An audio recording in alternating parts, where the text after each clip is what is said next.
Hi, Mark. Welcome back. Hi, good morning, Adam. How are you? Perfect. Great time. End of year. Lot stuff happens. Everyone would like to have the project completed. So it's exciting times. But Java is becoming serverless Java bigger and bigger.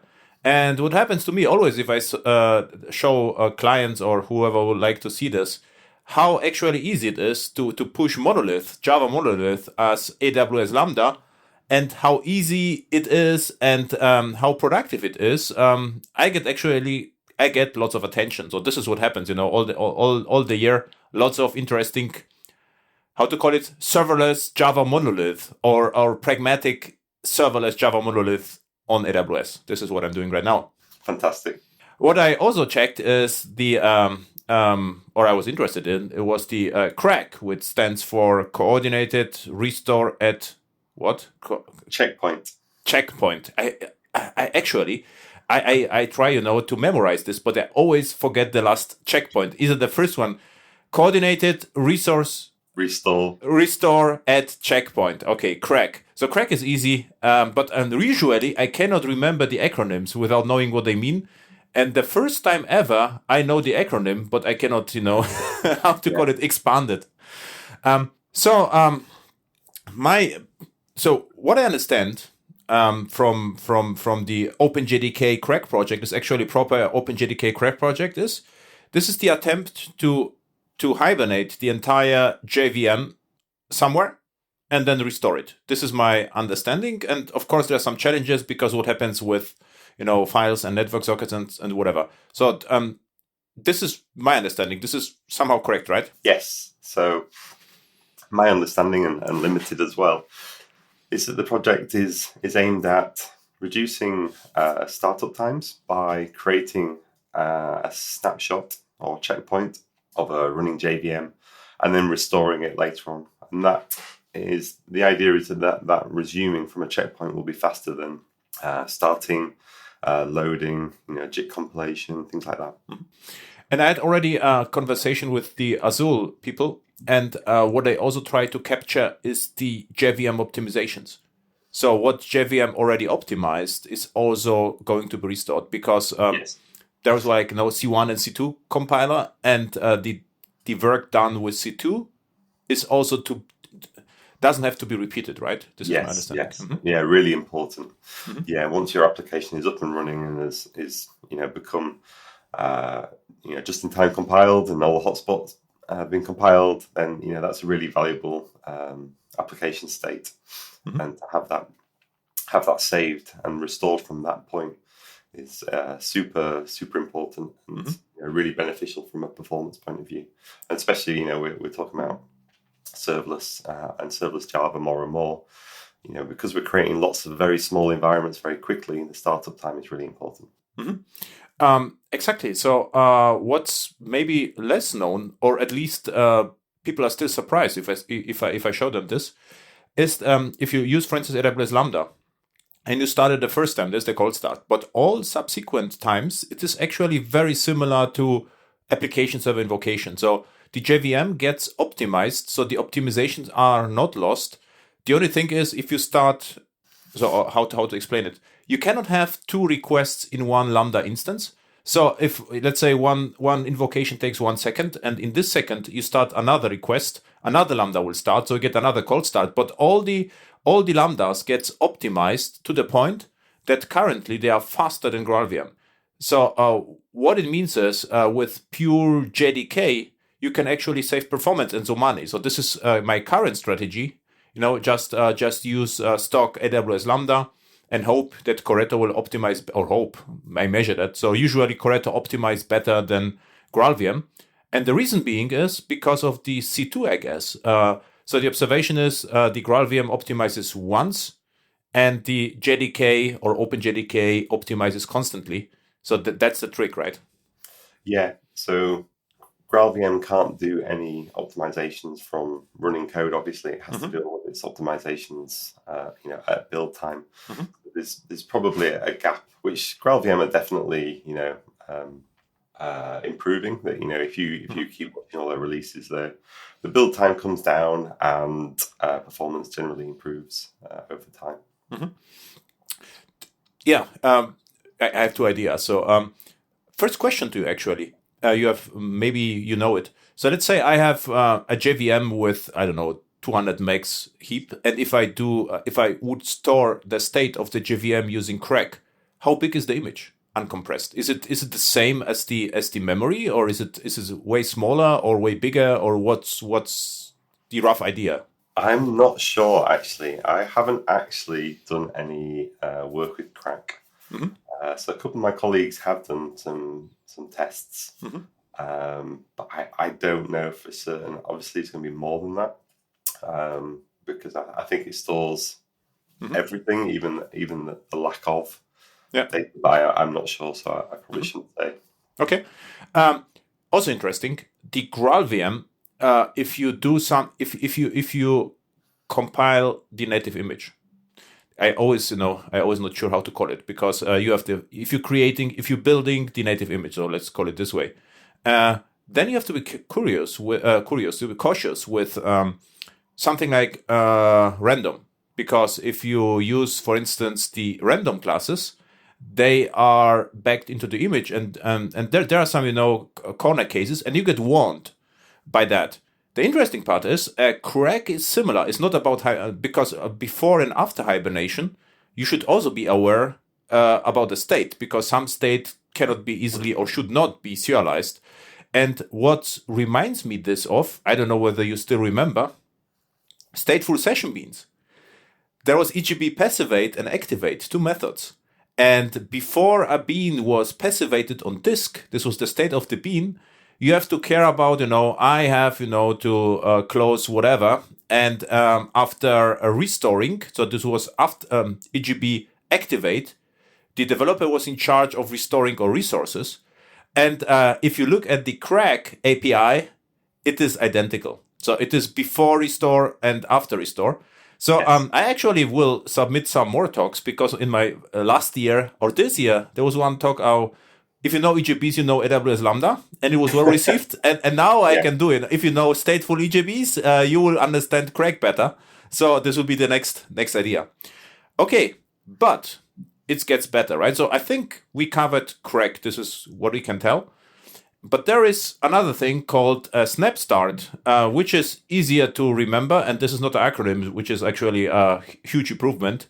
So what is SnapStart? So Lambda SnapStart, I guess you could consider to be a little bit similar to Project CRaC. So AWS Lambda is going to be a performance improvement feature for first invokes or cold starts. So we're going to change up how Lambda works a little bit, and this will be an opt-in feature. So it won't work by default, and you'll have to do a little tick box on the function.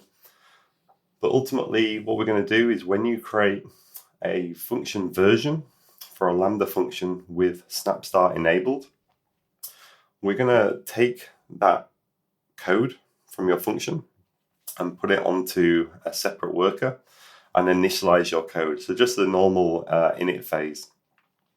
And after that's completed, we're going to snapshot the VM. And in our case, the VM and the VM technology that we use is a Firecracker VM, which is an open source project that AWS heavily contributes to. And we're going to take all of the processes, memory, disk state, and persist that. And then we're gonna chunk up that image into small pieces, and we're gonna save that in a multi-tiered cache so that we can retrieve that later, very fast. So that will be the part of SnapStart that happens once. So you create a Lambda function version, a snapshot is created.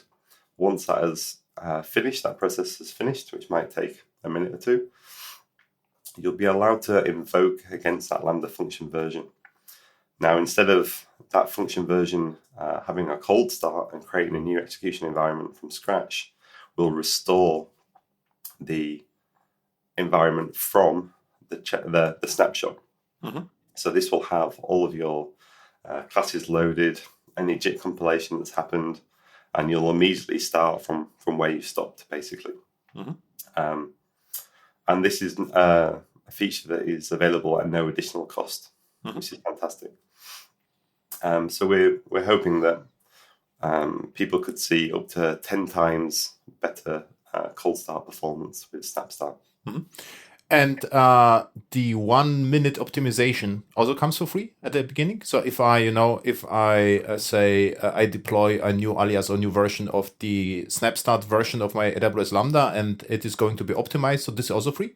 I'm not entirely sure. So when you create a function version, you will have an init phase, and that will happen once per function version, and that can run for 15 minutes. That can run for the entire duration of a normal Lambda function. So you can do whatever work you want to do at that stage, and that's all just costed at the normal Lambda rate. But in that period, you can go fetch things from S3 if you have a large data set, or you can do some other work, anything that you want to do in preparation for the snapshot to be taken. What's interesting is it seems to me like the CRaC happens only once, right? So it means on Lambda case, I have the before and how it's called, before and restore, I think, right? After and before. So these listeners are called at publishing phase, right? Yeah. So because we have functionality that is doing snapshotting, we've chosen to adhere to the CRaC resource interface, which is interface that supplies the before and after methods. So when our runtime does a snapshot, we will call the before and after methods that you register using the CRaC API. So if you have, for example, a database connection, then you can use the CRaC API, and we're calling them the runtime hooks. You can use the before hook to shut down any network connections, and then after snapshot, you can then reinitialize those network connections so that the snapshot doesn't have the idea that it has a connection open, because obviously when it's resumed somewhere else, it won't have that network connection, and you'll go through a failure process of it thinking that there's something there. It tries it fails, and then it has to retry. What's in the case of Lambda, is this CRaC happens only once, or if the Lambda becomes cold, is checkpointed again? No. So once an execution environment has been created from a snapshot, it will run through its life cycle as normal. So you will have a resume from snapshot. So the execution environment is ready. Then you'll have a series of invokes, one or more, or any or not many, depending on the traffic that you have, and then that execution environment will be terminated for numerous reasons later on down the line. So there won't be any further restores for that environment. If the environment is no longer needed, then it'll be shut down, and you'll have the shutdown phase. But otherwise, if you need another execution environment because your traffic is increasing, you'll just have another restore. So you'll have the restore from the same snapshot. To the listeners, there's an interface called resource with two methods, after restore and before checkpoint. This is the two methods we're discussing right now, and so this is what I understood. So the process is different. So I'm pushing Lambda. There is a latest. So the latest version is never snapstarted, not optimized. And I have to create an alias and version, and this is reasonable because for this version the optimization happens. So for this version, the method before checkpoint is called. What you told me right now, I could do, I don't know, S3, DynamoDB, or whatever initializations. And even I could pre-warm the code, right? I could actually run some for loops or whatever just to know my critical path, which give me some ideas, because in my case, it's interesting. I will have to boot somehow Quarkus, right? And this is interesting what to do, because we are not using, what I'm building mostly monolith. And And this is not my function I'm registering. This is the function from Micronaut or from Quarkus. And but we will cover this later because I know they're working on the listener. So, and now the interesting part happens. I pre-warmed the thing. It is going to be persisted, and this is the only checkpoint all my lambdas are restored from. What's interesting right now? So there's another method, also before checkpoint again. So what it means, the Lambda environment, your Lambda environment will never call before checkpoint again, right? Correct. Yes. But in version V2 of SnapStart, we could do this because, if my Lambda is warm, it runs longer in production. So all the optimizations happened. I mean, the C2 optimizations, like it knows about my methods and whatever. And then you could call before checkpoint again. So I get the true optimizations, right? Then, just an idea. Yeah, it's interesting. I'll have a think about that. Yeah, I understand. Yeah, you won't get because you're handling normal requests from customers. Exactly. Your application will be in a different state. Yeah, and this is the 10% optimizations I talk about, because so I'm maybe a little bit strange because I'm not building single purpose functions. So my current functions are roughly 500 Java classes, and so my observation is the larger the Lambda, the Lambda is still fast. This is incredibly fast. Because of Java, the amount of classes doesn't matter. But the more code I have inside, the better I think Hotspot can optimize, right? Because it understands all the paths between method calls. So it means this is what I try. For me, it would be really hard at the beginning to invoke all the endpoints I have to invoke to simulate client traffic. And yeah. So we're calling that priming. Okay. So obviously calling functionality within your application is potentially problematic. Yeah. So obviously it would be down to the developers to understand what effect that would have. But you could imagine calling maybe some read-only endpoint on your application, and even though that doesn't hit every code path or every execution path of your application, it probably doesn't matter as much as you think, because your application code is probably a small amount of code compared to the dependencies that you use or part of the JDK that you use. So if you're using a serialization library, or if you're using the AWS SDK, initializing that route means that all of the AWS SDK classes will be compiled. So instead of being interpreted, they're going to be compiled, which is a big difference.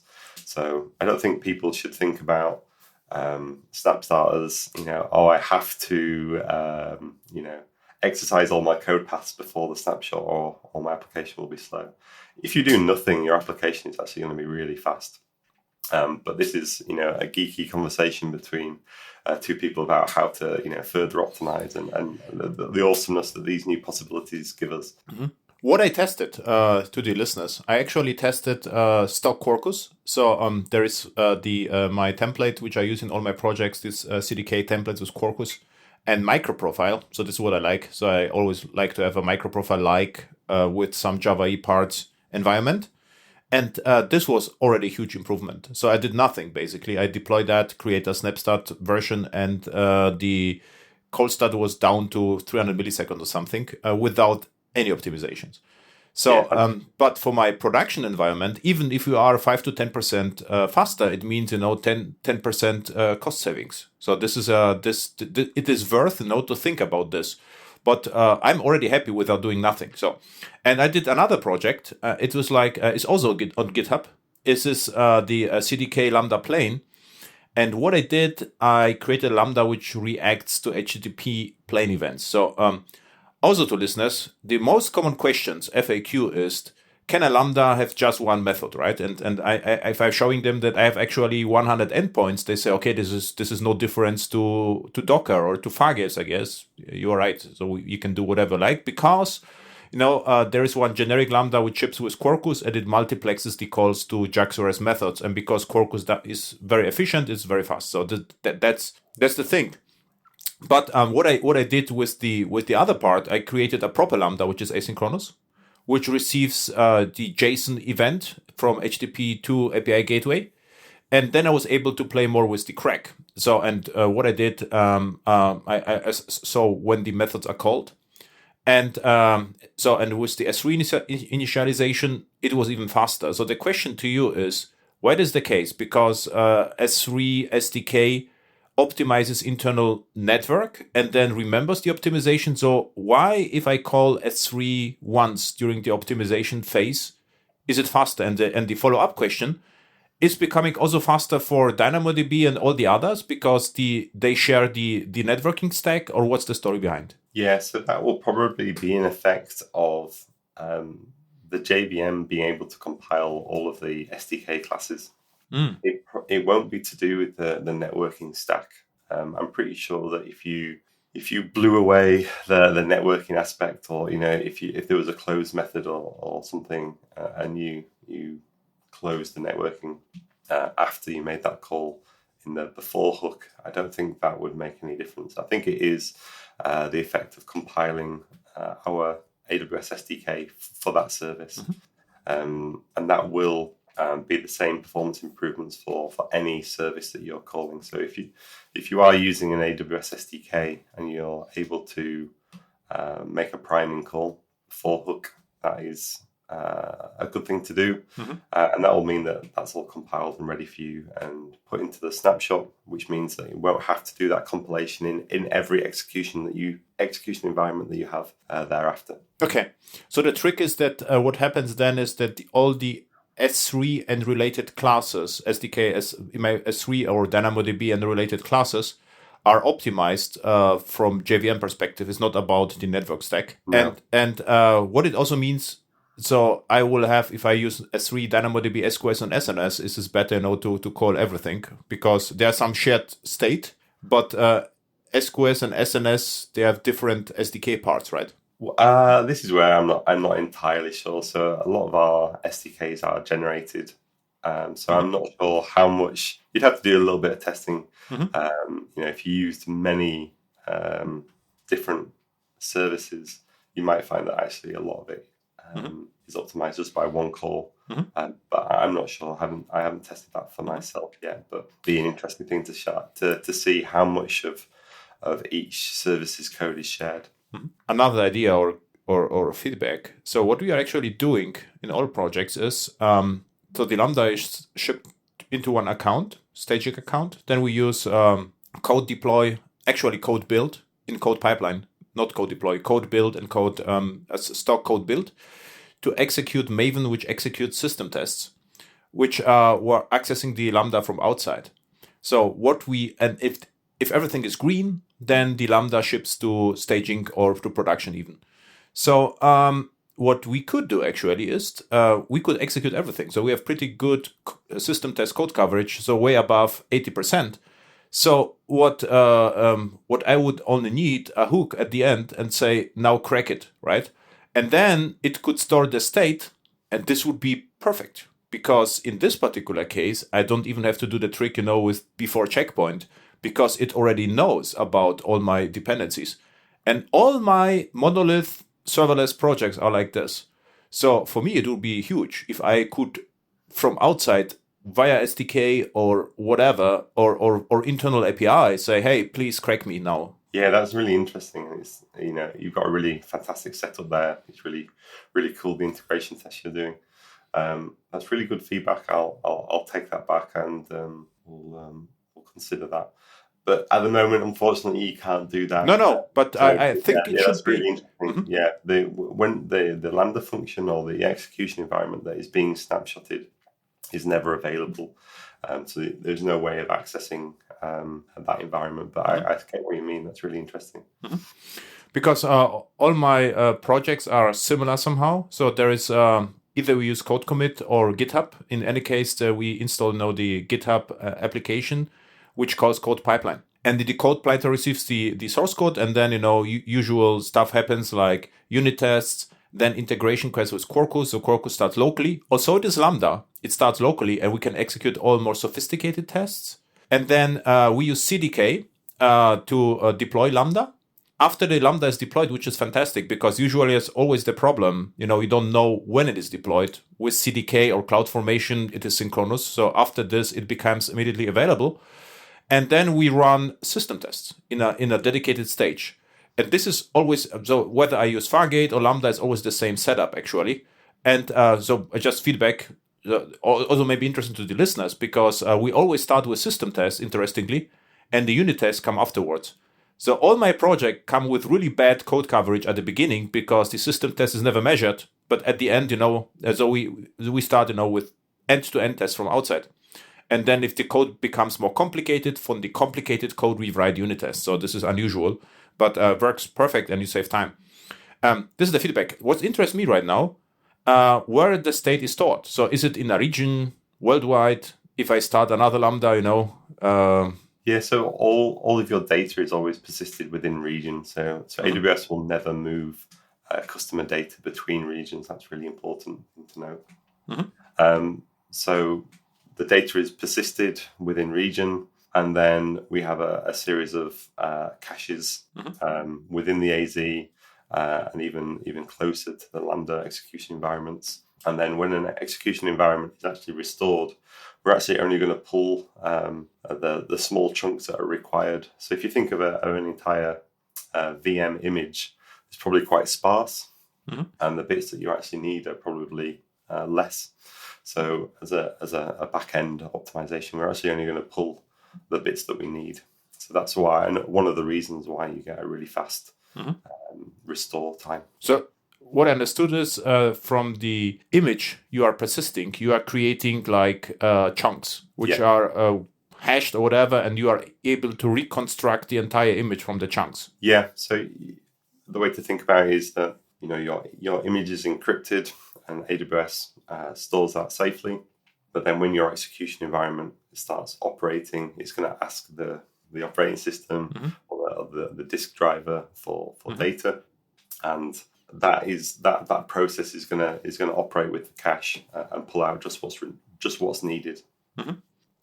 So it is available on all availability zones, which for Lambda usually is transparent. So question, we sometimes running in enterprise projects Lambda in a VPC. So not then do I have to open a VPC endpoints or no? So the limitations on day one, and obviously we're looking to improve this, is that at the moment this is only available for x86 CPU architectures. So obviously we have x86 and ARM, and that isn't, the ARM side isn't available yet, and X-Ray, AWS X-Ray, which is a service that we customers can use to do tracing of applications. That isn't available yet. But in terms of VPC is available, and it's a simple checkbox, and then create a version of that application. And I think you touched on it a little bit earlier. You were talking about $latest, which, if you're not familiar with versions, you might not have heard before in a Lambda context. But the way I would think about it is a Lambda function is a mutable thing. So you can go into the console, you can change environment variables, you can change configuration items, and that's mutable. When you're doing snapshots of a function, it's a mutable thing. It's a moment in time. And that's why we're pinning the snapshotting process to a function version. A Lambda function version is immutable. If you change an environment variable on a Lambda function, that doesn't mean that it's in a Lambda function version. A Lambda function version cannot have any of its config changed. So that's why we're kind of pinning the two processes together. So if you want to change, a config item like the amount of memory a Lambda function has, you would need to change the memory on the Lambda function and then re-snapshot the function by making a new function version. Right, because the environment variables are outside, and if you snapping the Lambda, it is backed in, right? Because that's okay. This is interesting, right? Yeah. But still, it could work with latest, I think, technically, because maybe you get a problem, because if I push to latest, concurrency issues may happen, right, for a Lambda environment, because I could push at the same time, let's say, to two, how to call it, Lambda execution environments, and for you is no way to distinguish between them. But if I do the versioning, then I have version 1, and if the version 1 is not available somewhere else, so okay, it's not available, I can pull it. I think this is the limitation, because what you could do is, if you push the Lambda to latest, you could always crack it, or SnapStart it, right? So you could say, okay, the latest is going to be always SnapStarted, and if I change the environment, so then a new latest will also be SnapStarted. So I can do git main, always go forward without branching. Yes, but unfortunately, that's where we run into the pragmatic of the process. So ideally, that would be fantastic, but the snapshotting process isn't an infinitely small operation. So when you create a function version, we have to start this process. We have to create an execution environment. We have to initialize your code, and then we have to persist that snapshot and get it ready for the first invokes. So if you go onto the console, you'll see that function version goes through a number of states. When you start the creation process, it will go into a pending state, and you won't be able to invoke that Lambda function until it is in an active state. So we wouldn't want to do the same thing with latest. We wouldn't want to say, you've changed the world, and then you have an inconsistent idea of what's going to happen. If you change something and we haven't done the snapshotting process, what would the expected outcome be? Would you expect an invoke on an old system or a new system? Exactly. And when would that change ever happen? You have the problem. So if you push to production, so the latest, then it's already pushed. But the optimization process can take 2 minutes, and you have no idea when it finishes.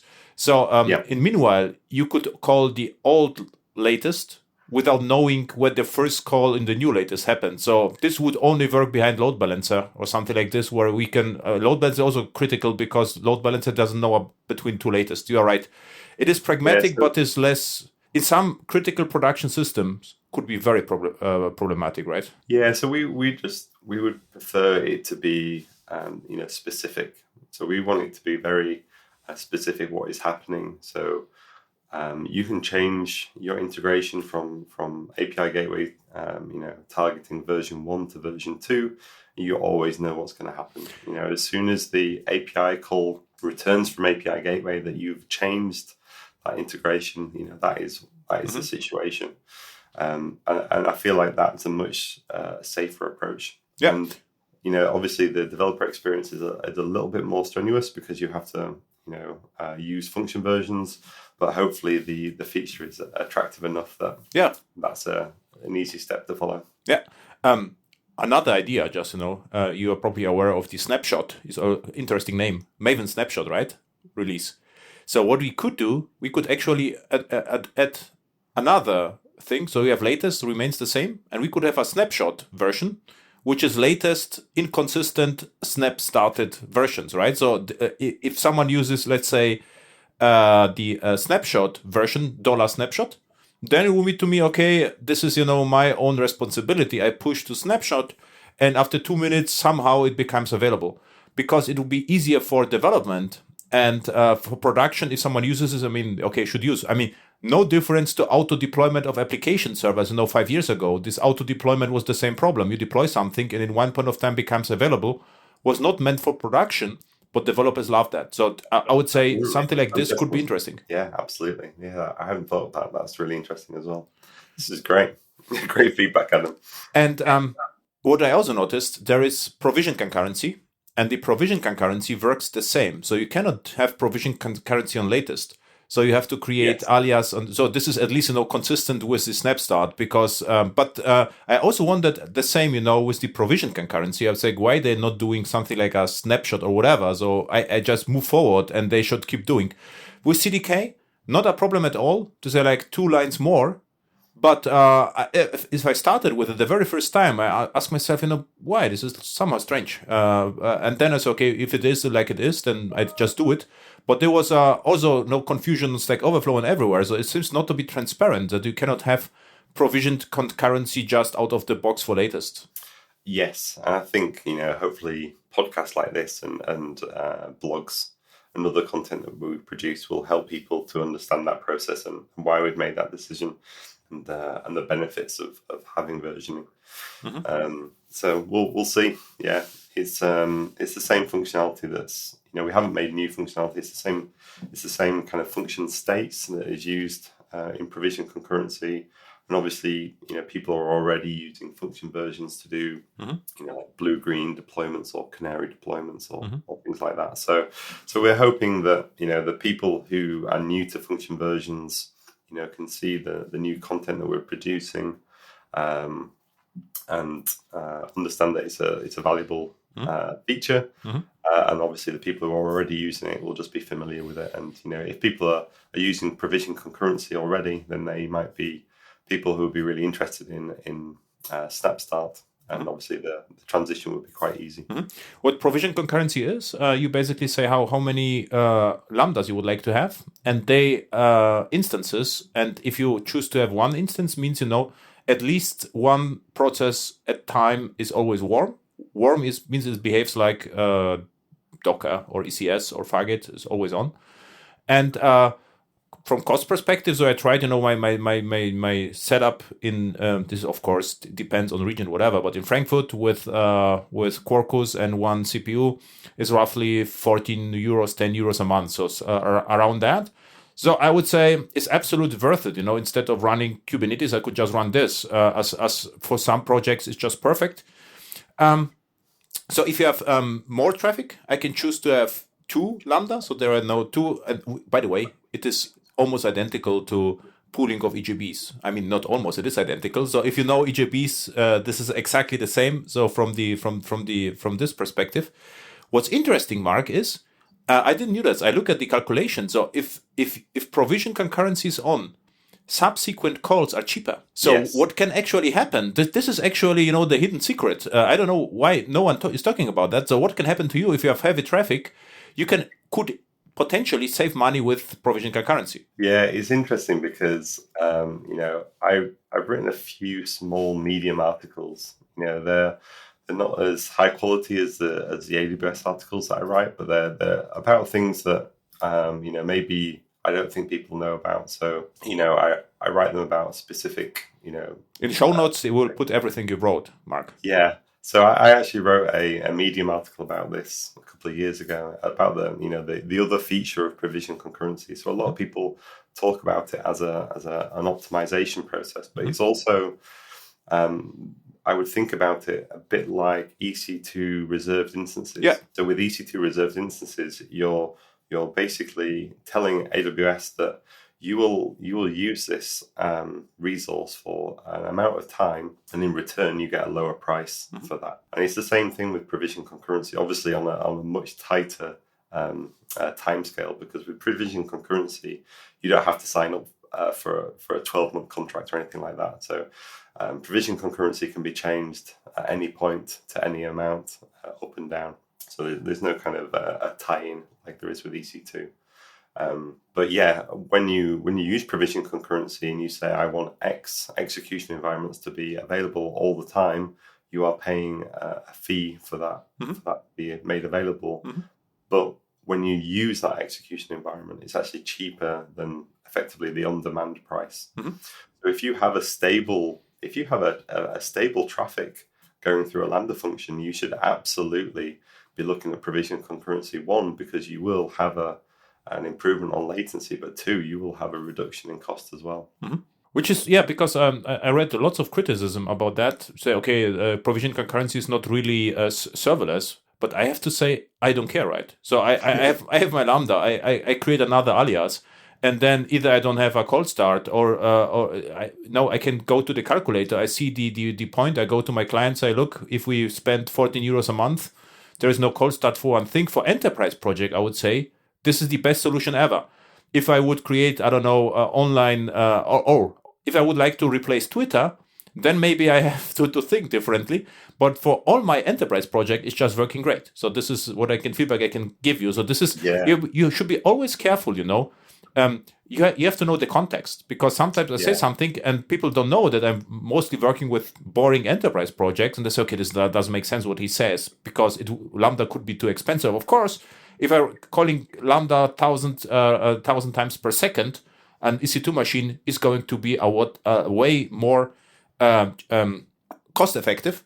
The problem, of course, is I have to set up the entire EC2 machine, right? So this is always the trade-off. Mm-hmm. Yeah, and I think this is the difficult part. When we're talking about, $14 for provisioning currency for a month, obviously, probably our salaries are going to be way more of a factor. And I think companies find it hard to put that into the equation, right? Mm-hmm. So when we're talking about EC2 versus Lambda, EC2 is, a single host, and, the maintenance of that host. But Lambda is, a multi-tenanted, highly available system across 3 availability zones with inbuilt load balancing, and there's all sorts of additional features that is very hard to cost in a comparison. Yeah. Let alone the time of a developer. So when you have a function that receives an amount of traffic, it's very easy to turn on provision concurrency and have a more consistent execution environment for probably a lot less than the cost of the development time. But hopefully, with SnapStart being effectively free, there is no cost to it. Mm-hmm. You'll also have another section of applications that will work perfectly well without provision concurrency, and SnapStart will just be able to resume environments fast enough where you don't even need to consider provision concurrency. So. Mm-hmm. And that's where we'd love to hear feedback from people. What are people running? Are they able to run new things because of SnapStart? Are they able to change the way that they use provision concurrency? We're really interested. Mm-hmm. But it does make any sense to mix both, right? I mean, there is no use case for provision concurrency and SnapStart. At the moment, there's no way to use the two features together. If I think of a use case where I have a very, very spiky system, and I want provision concurrency to happen really quickly, then maybe provisioning environments from snapshots would be better, because potentially I could do some JIT compilation and have that ready. But at the moment, that isn't available. But again, we'd love to hear feedback from people. And so there is a use case, Mark, right now, because what you could do with that is provision concurrency one instance, and this is already Snap started, right? So if there is more traffic than one instance, the new instances could work with Snap. So you get ultra low latency for the first one because it's just running JVM. And if in the spikes case, you get the optimizations like 300 milliseconds cold start with SnapStart. So I think the mix could be great. So for one instance and only one instance doesn't make sense, but with one instance as for base traffic, and all subsequent instances for the spikes, it makes absolute sense. Yeah, interesting. Yeah, very interesting. And I'm on Twitter. If you're trying this feature out, and I will send you some tweets after the show. So love to hear from people who are trying this out and thinking the way that Adam's thinking. What's in the new possibilities with this functionality? Yeah, definitely. Just feedback, unrelated feedback, because last week there was an internal workshop where they asked me about serverless and whatever. And I think what companies still underestimate, large enterprises, is that they think cloud is easy. And what they also were surprised that I spent some time talking about, CDKs and DevOps. They say they didn't expect it from me to see, this. And I say, okay, but this will be a huge lie. Actually, you will spend a huge amount of time, fiddling with the cloud. With with the Lambda, it is the least amount of fiddling actually, because if you even would like to have in the current environment, security and all the problems we have. So if you would like to run EC2 machine, because you mentioned it earlier, it is not about the EC2 machine. So you have the EC2 machine, but you have also to decide to run operating system on it. So whatever you decide is wrong, because there is a different security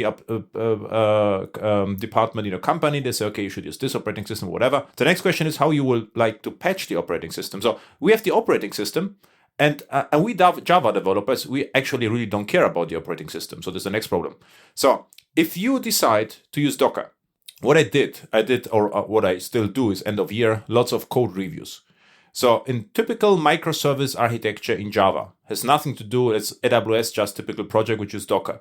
If you review the Docker file, you will find in the from statement for every Docker file possibly a different super image.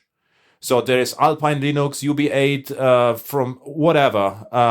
And the problem is, this is security risk. There is one, but there is, to pass, there is a compliance risk. What can happen is then what department or company is like, what's he doing? We have to stop it or do something about that. So this is actually the higher risk than the potential security risk. So developers need, some blessed super Docker image somewhere in company's repository and work against it. So that's the next thing. So now we have the Docker, and then we have a Java. So the developer has to choose which JDK to choose from. So depending on company, different strategy. Red Hat JDK, Zulu from Azure Systems, OpenJDK, Oracle JDK, lots of JDKs.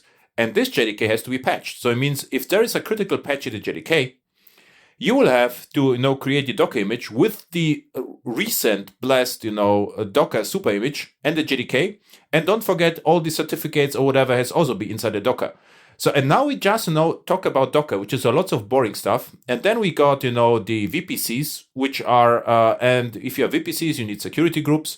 And then we have what happened to me, right? We have Quarkus. If you are on premise, you can call the Quarkus via load balancer. But in the cloud, everyone expects from you security in transit. So you have to install SSL certificates in the Docker image, which are accessible from Quarkus, so that the load balancer will call you Quarkus. So if I show Lambda, I say what I only have to do right now is to use JDK 11. So and I explain them, I'm not shipping JDK. I just telling use JDK 11.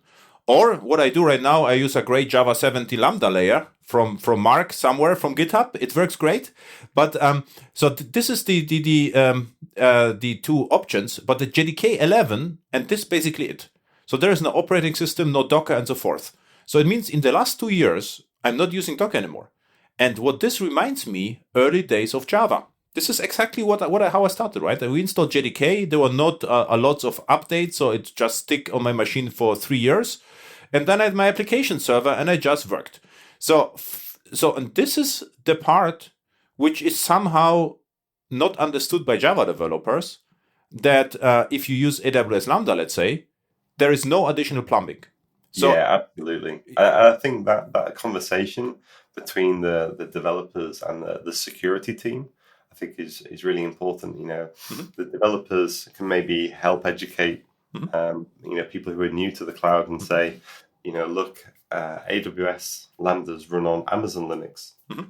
Amazon Linux is, maintained by AWS. Exactly. If you can say that you are happy with the AWS team maintaining Amazon Linux and you trust that will be patched, and often, we are part of a disclosure process for critical vulnerabilities. So often we are able to patch Amazon Linux before some of the vulnerabilities are announced. If you can be on board with that, then yes, you can have that security maintenance handled by AWS. And in the same way, if you're able to say you're happy with Amazon or AWS, maintaining Correcto 11 to a standard that you're happy with, then again you can take that and say, as part of the process, I'm just going to deploy my code to a Lambda managed environment, and that process and that headache is quickly taken away. Which is why I'm really interested in serverless and having these managed services. It just means that I can get back to what I want to do, which was always what really interested me about serverless and Lambda when I was a customer of AWS. Yeah, and I'm now a customer for AWS, and how I see this, either I stay on premise, but if I go to cloud, then I would like to use the cloud. Because if I go to cloud and just fiddle with the infrastructure, I don't get the point why I'm in the cloud in the first place. And security, let's say. So if I really would like to have Lambda, so to the Java developers, also interesting, what we're actually doing, I forgot this actually to mention. So if the system tests are passing, what we are doing, we are deploying the Lambda to a common S3 bucket, and all other Lambdas are getting, the version from the S3 bucket. So it's not like we are shipping the Lambda over and over again. So it's like there's very similar to Maven. So there's one zip, there's everything inside, and all the Lambdas can take, the zip. This you can automate this with CDK for Java. This is completely automated, by the way. So what because it's so convenient, this is so convenient. Everything is Java. Go to GitHub, you will see this actually 5 lines of code. You can ship the Lambda. If I would like to have it, you have to explain it to management somehow. So, and I think I never argue with scalability, whatever, because really no one cares. So, if someone, if you look at the most Kubernetes installations, they are usually expensive, I have to tell. So, and what I already saw, there was a microservice which run on a half a CPU. So, okay, well, what they are doing here? It's like, yeah, it's expensive. So, okay, forget it. So, if something is and if you consider security, what I found, for instance, that the firecracker you mentioned and the entire stack is actually more secure than Docker. I cannot understand all the technical details because I didn't do the research, but it is not the point. I go to my clients and I point to the paper and say, this is my information. And because of the so-called shared responsibility model, which usually management knows about, now if I use serverless, Amazon have to take, or AWS have to take, what is actually Amazon or AWS? How to the shared, is this AWS or Amazon? So AWS. So the AWS has actually to take more responsibilities. So all the VPCs, operating system, whatever's, now is AWS in charge. And now the question is, how good are they? So, okay, this is not my point, it's a contract.